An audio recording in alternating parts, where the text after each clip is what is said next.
In the sweltering streets of Manila, where neon signs flicker against rain-soaked pavement and jeepneys honk through the night, a silent empire was being built.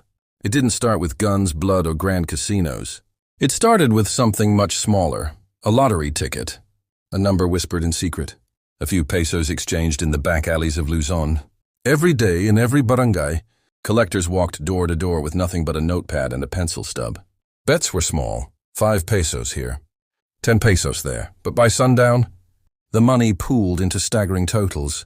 At the center of this web was a family that turned those paper slips into power. The De La Cruz clan. To outsiders, they were just another tight-knit Filipino family. But to the people of Manila's streets, their name meant opportunity and danger. They were the shadow bankers of the poor, paying out winnings, funding fiestas, and putting food on tables. But they were also the ones who decided who could operate in their territory, which politicians got elected, and what businesses were allowed to survive.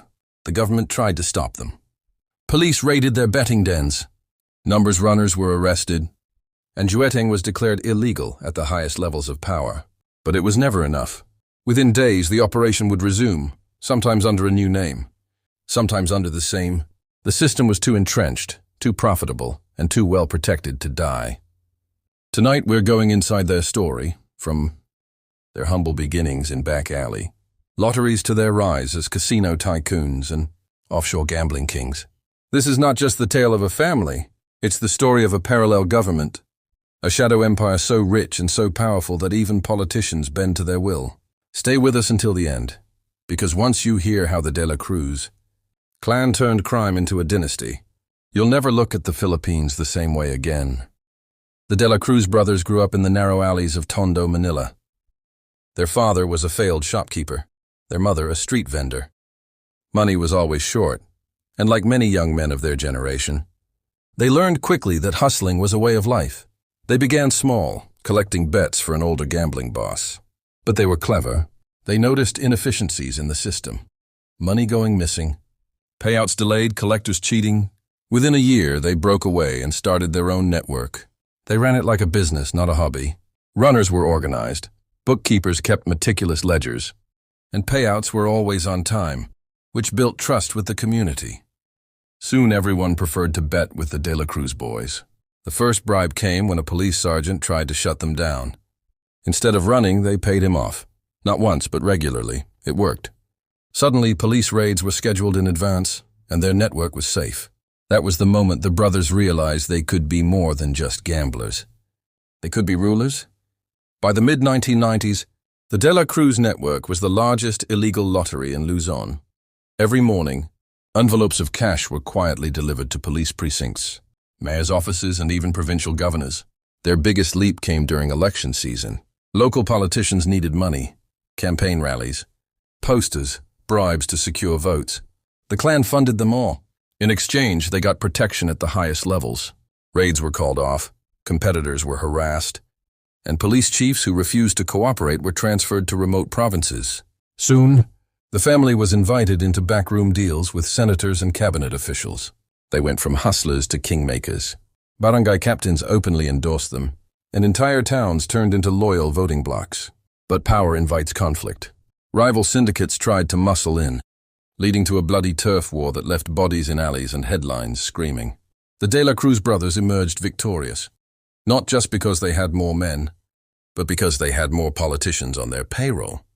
By the early 2000s, they had transformed from street operators into something much bigger.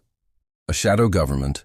Illegal lottery was just the beginning, with their political backing secure. The De La Cruz clan expanded into legal and semi-legal ventures. They invested in cockfighting arenas, nightclubs, and eventually, high-end casinos in Manila's entertainment districts. VIP gambling rooms catered to wealthy Chinese tourists, and soon, the clan's money was flowing offshore. They opened front companies in Hong Kong, Singapore, and Macau, laundering millions through construction firms, import-export businesses, and real estate holdings. Their homes became palatial. Convoys of armored SUVs became a common sight outside family gatherings.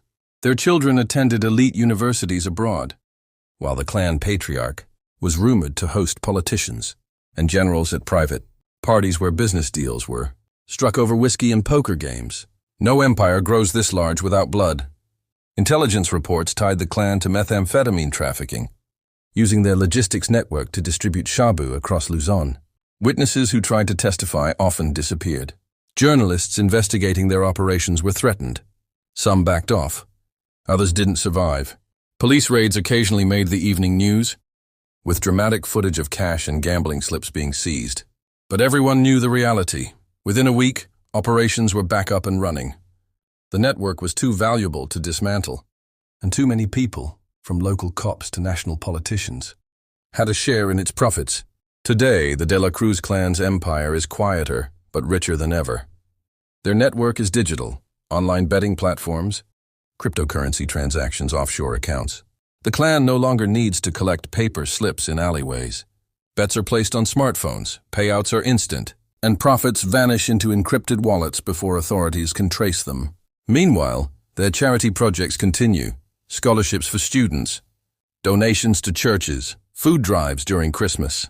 To the public, they are benefactors, a strange mix of criminals and heroes.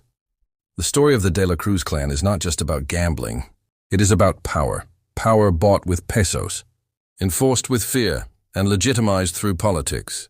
They turned crime into a dynasty, an empire that runs parallel to the state. And in many parts of the Philippines, it is their word, not the government's, that decides who eats, who wins elections, and who disappears. In a country where corruption runs deep and reform is slow, one question remains. When a family grows richer and more powerful than the system meant to control them, who really rules?